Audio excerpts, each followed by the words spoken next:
blood in the yard. It started with a scream that didn't sound human. Inside Red Rock State Penitentiary, the air smelled of smoke, sweat, and fear. The yard, built for exercise, had turned into a war zone. Inmates threw flaming rags, steel trays, and broken broomsticks.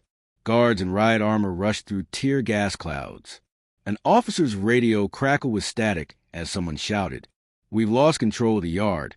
Repeat, lost control." A man in orange stood on the bleachers, chest bare, tattoos glistening with sweat. He screamed. No one walks out till they listen. Seconds later, the first explosion echoed, a homemade firebomb from a soda can. That was the sound that made even the guards freeze. Then, silence. The cameras cut. The lights flickered. How did it reach this point? How could men already locked away still find a way to make prison life more brutal than anyone imagined? To understand, we have to go back, before the riot, the boiling point. Red Rock was never calm. It was a kind of maximum security prison where everyone knew which side of the yard belonged to which gang. South Side Kings claimed the benches near the gym. Aryan Sons controlled the pull-up bars, and the Blood Hawks ran the kitchen. The Warden called it organized chaos. But inside those concrete walls, everyone knew it was a ticking time bomb. It started with cutbacks. The prison ran out of basic supplies, soap, toilet paper, even food portions shrank. When men who already had nothing started losing the little they had left, anger turned to fury. Reggie Steele Coleman, a tall inmate covered in tattoos, warned his crew, "They treat us like animals. One day this cage's gonna crack." Then came the spark. A correctional officer beat a young inmate during a cell search. Word spread fast. By the next morning, every gang unit whispered the same thing. Friday, yard time. We make a statement. When the guards ordered everyone back early that Friday, Reggie dropped his food tray, raised his fist, and yelled, "It's time!" The first punch landed. Then the first lock in a sock swung through the air. The riot had begun. The breakout within the walls. The sound of alarms drowned everything. Sirens, footsteps, the metallic echo of bars slamming shut. Guards tried to contain D-Block, but it was too late. Inmates moved with purpose. This wasn't random rage. It was organized chaos. They flooded the corridor, smashing lights and kicking down cell doors. Smoke from burning clothes filled the air. Someone shouted from the second tier, "We got the block. They can't stop us now." Officers fired pepper spray canisters, but the fog only made things worse. One guard slipped on spilled soap and hit the floor hard. Another dragged him to safety as others fell back behind the steel gate. Inside the chaos, Reggie and his men reached the control panel. He slammed a mop handle into glass, sparks flying as the door locks jammed. For the first time in years, the inmates controlled a piece of the prison. That was when they realized they weren't just fighting for respect anymore. They were fighting for revenge. End on high, riot expands beyond the block. The Warden's dilemma. In the control room, Warden Harris stared at the camera feeds. One by one, the screens went black. He'd been in the system for 25 years, but never seen anything like this. "They're not scared anymore," he whispered. He ordered an emergency lockdown across the facility. But when the backup doors failed to seal, he knew Red Rock was officially lost. Inmates were now running the kitchen, yard, and corridors. Food storage was raided. Fire alarms were pulled. Every hallway echoed with the sound of boots and shouting. Outside, SWAT trucks surrounded the perimeter. Negotiators prepared for the worst. But inside, Reggie's men didn't want to talk. They wanted the cameras turned on. "Let the world see what it's really like in here," Reggie shouted into a megaphone taken from a guard. The warden tried to reason over the loudspeaker. "And this now, and nobody gets hurt." But no one listened. Then a fire started in the laundry room. Smoke poured through the vents. The prison was no longer under control of the state. It belonged to chaos. The collapse. By nightfall, every block was in turmoil. The riot had spread faster than anyone thought possible. Inmates who had never spoken before now fought side by side, united by anger. From the rooftops, floodlights flickered through thick black smoke. Guards trapped inside used radios to beg for backup. One whispered, "We can't see anything, it's like a war zone." In the cafeteria, inmates flipped tables into barricades. Others carved messages into walls. "We ain't invisible anymore." Tear gas filled the hallways, but they refused to surrender. A riot shield hit the ground. A guard's voice broke through the noise. "They're breaching the east gate." Outside, SWAT prepared for entry. Riot shields, beanbag rounds, flashbangs ready. But when they broke through the gate, they found something worse than they expected. Men lying on the floor, some unconscious, some praying. Walls scorched, cameras melted. The warden looked around and said softly, "This place will never be the same." The aftermath. When dawn came, the smoke was still rising. Helicopters circled above what looked like a battlefield. More than 80 inmates were injured. Half the guards had to be hospitalized. The damage, millions of dollars. But the real cost? Trust. Every inmate was stripped, searched, and locked down for months. Visits were canceled. Privileges gone. And those who led the riot were sent to isolation.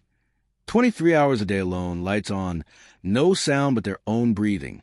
Reggie sat on the floor of his new cell, staring at the wall. A voice from the vent whispered, "Was it worth it?" He didn't answer, because deep down he knew the riot didn't make them free. It made the cage tighter. The warden later said on TV, "What happened at Red Rock proves one thing. Prison riots aren't about power. They're about pain. And pain doesn't disappear when the fire dies." The silence after the storm. Red Rock was quiet now. No shouts, no alarms, just a hum of fluorescent lights over blackened hallways. The riot had ended, but the silence felt heavier than the noise ever did. Smoke stains crawled up the walls. Every window was cracked, every door scarred. The guards moved slowly, sweeping debris, collecting evidence, plastic shanks, broken locks, burned uniforms. But behind the walls of solitary confinement, the war wasn't really over. Inmates sat in isolation cells, each wondering who snitched, who survived, and who didn't. Some refused to eat. Others scratched words into the concrete. Reggie Steele Coleman was one of them. He hadn't spoken since the riot.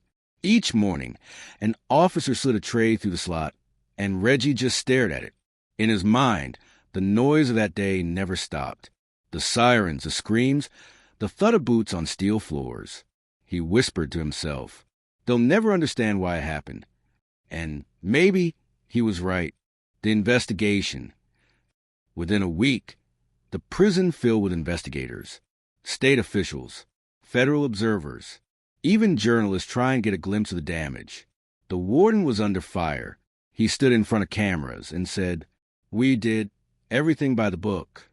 But leaked photos told another story. Guards beaten, cameras destroyed, inmates lying in pools of blood and water. A secret report revealed the truth. Overcrowding, understaffing, too much lockdown, too little rehabilitation.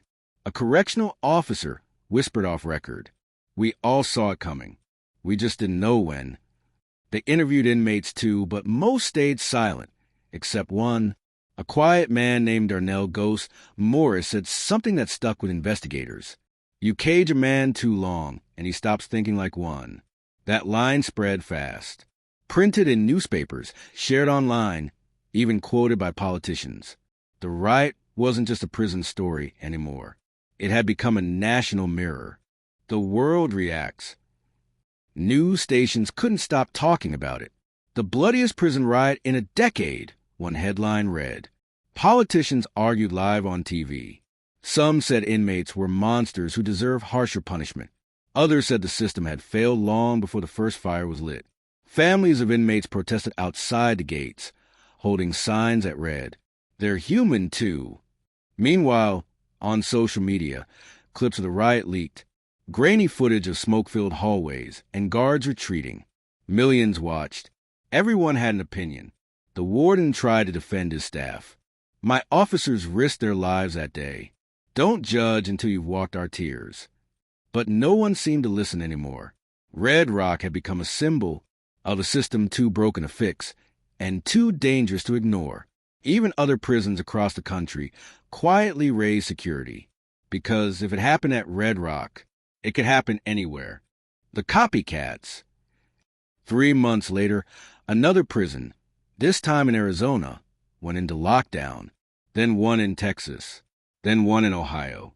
None were as big as Red Rock, but all followed the same pattern: overcrowded blocks, angry inmates, and too few guards. Investigators called it the ripple effect, one riot inspiring another, not through coordination, but through emotion. Inside solitary, Reggie heard about the new riots on a smuggled radio. He closed his eyes and whispered, "It's spreading." He didn't sound proud. He sounded tired, because deep down he knew none of it would fix anything. The walls always win, and every rebellion just made the cages tighter.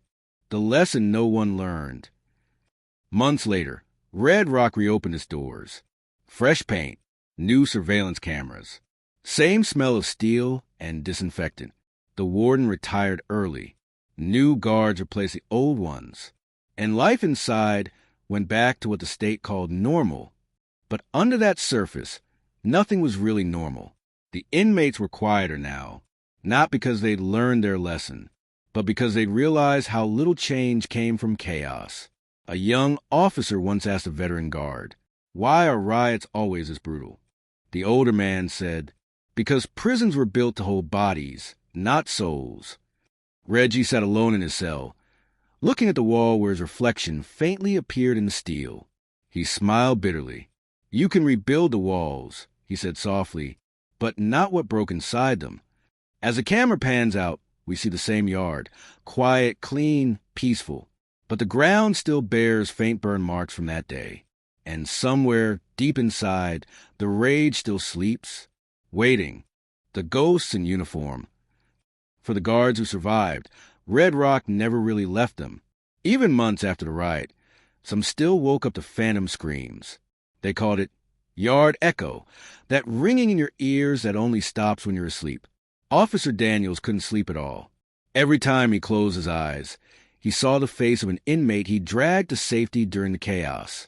The same inmate who'd later died in the infirmary. He told his therapist, "They call us correctional officers. But what are we correcting?" Many officers quit.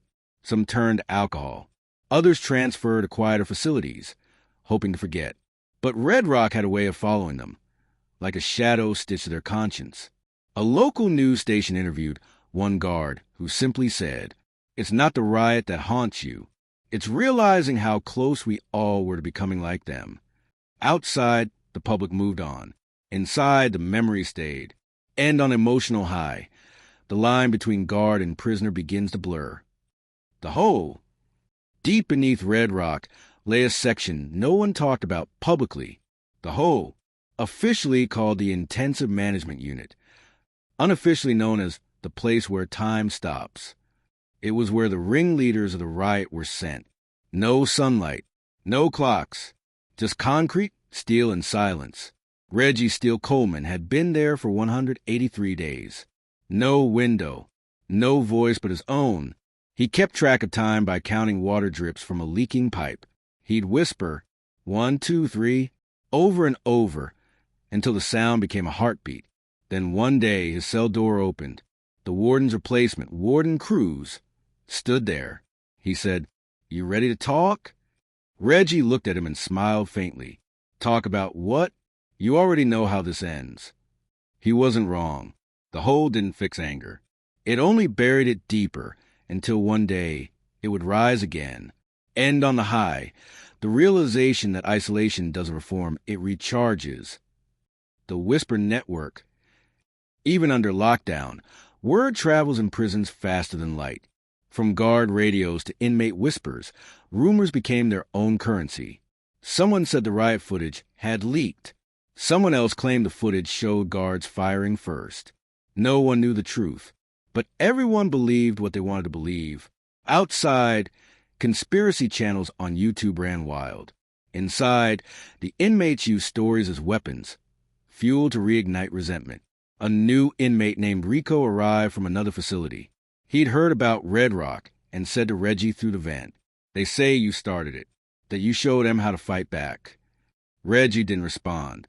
He just stared at the vent, thinking how myths grow bigger than men, in a place built to erase you. Sometimes becoming a legend is the only way to survive. End on high.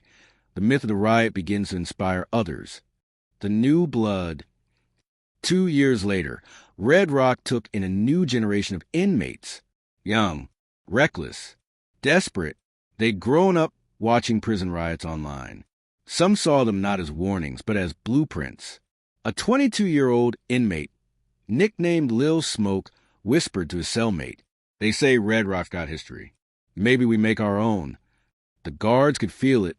The tension again. Little things started happening. A food tray thrown.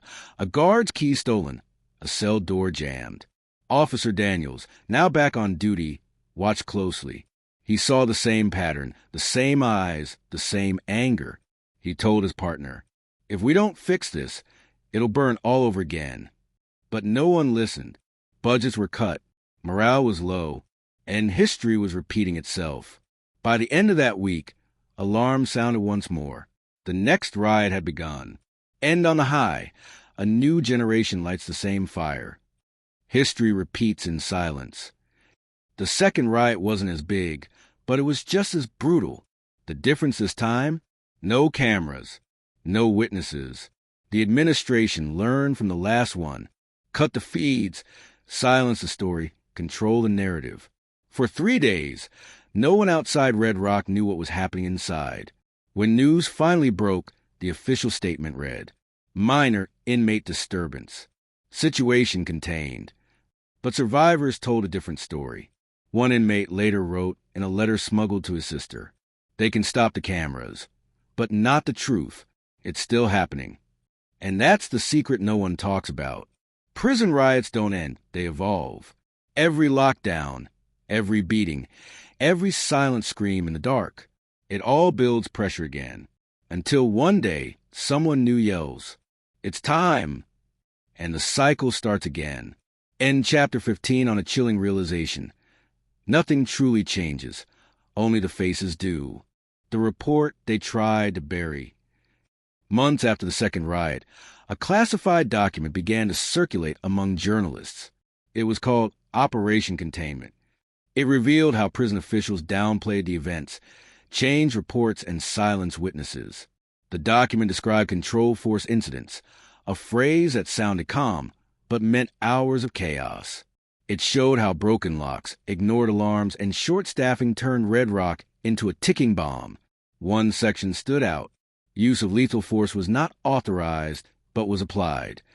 That line alone could have destroyed careers.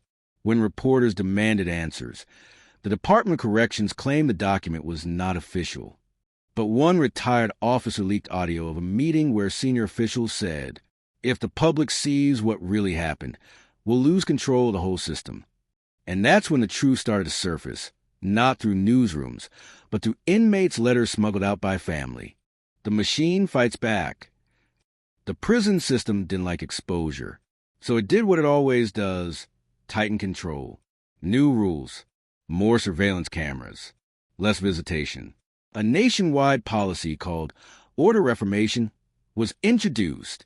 It sounded like safety, but inside it meant total lockdown. Some inmates now spent 24 hours a day in their cells, even eating inside. The guards called it peace. The inmates called it burial. Meanwhile, Reggie was transferred to a federal facility out of state. No contact, no mail for months. He'd become too well known, too symbolic. He sat in a soundproof cell, whispering to himself, "You can bury a man alive without digging a grave." And for thousands of prisoners across the country, that sentence was now their reality. The families who wait. Outside those walls, another kind of pain was unfolding. The families. Mothers drove hundreds of miles to visit sons they hadn't seen in years. Wives waited by silent phones, wondering if their loved ones were still alive after each incident. One mother named Lorraine told a reporter, "The news says the prison's under control, but no one calls me back. If that's control, then what's chaos?" Protesters began gathering near Red Rock's gates again, holding candles at night. They weren't just protesting the riot. They were protesting the silence that followed it. At one vigil, a boy held a sign that said, "My father's not a monster. He's a man." The cameras captured it. And for a brief moment, the world remembered that behind every riot statistic was a name. The Political Showdown. The Red Rock story exploded into politics. Senators demanded hearings. Governors blamed budget cuts. Unions blamed overcrowding. No one wanted the blame. Everyone wanted the spotlight. At a televised hearing, a young lawmaker asked the warden, "Do you believe solitary confinement stops violence?" The warden hesitated, then said, "No, it just hides it." That clip went viral overnight. Activists called for reform. Prison officials called for silence. Bills were drafted, budgets adjusted. But inside, not much changed. The same food, the same fear, the same walls. And behind those walls, inmates whispered, "They're arguing about us, but none of them have ever been in here." The cycle of fire. Years passed. Red Rock stood tall again. Same concrete, same tower lights, same unspoken tension. New inmates arrived, young and full of pride. Old ones returned, broken but wiser. And every officer on duty had one silent prayer. Please, not again. But prison has its own rhythm. It builds, breaks, and burns on repeat. A guard once told a rookie, "Riots aren't about hate. They're about pressure. And pressure always finds a way out." That night, a single rumor spread through D Block. A missing tray, a disrespectful look, a denied phone call. And before sunrise, fists hit steel again. The same alarm echoed. The same smoke rose. The same story repeated. Because prison riots aren't just moments of rage. They're symptoms of something deeper. A system too broken to fix, and too brutal to ignore. Fade out. Sound of sirens. Screen text. Red Rock Penitentiary. 7 riots in 10 years. None officially recorded as riots. The fire never dies. The riot at Red Rock wasn't just a story about violence. It was a mirror, showing what happens when pressure, pain, and power collide inside walls built to contain them. Every riot begins the same way. A whisper in the dark, a shove in the cafeteria, a rule broken, a voice ignored. Then it spreads like wildfire, fueled by anger that no lockdown can suffocate. Officials call it disorder, but those who lived it, the guards, the inmates, even the families, know it's something deeper. It's the sound of people breaking and the world pretending not to hear. The warden said it best. You can rebuild a prison after a riot, but you can't rebuild what the riot reveals. Inside those cells, men count seconds like their lifetimes. Outside, we scroll past headlines. Another riot, another lockdown, another forgotten name. But the truth is, the fire never dies. It just waits. In every overcrowded tier, every ignored complaint, every man who feels invisible. And maybe that's the lesson we keep missing. You can chain the body, you can silence the voice, but you can't cage the human need to be seen. So the next time you hear about a minor disturbance at a correctional facility, remember Red Rock. Remember the voices, the smoke, and the silence that followed. Because somewhere tonight, behind a locked steel door, another man whispers those same 2 words. It's time. Fade to black. Sirens echo in the distance. Then silence.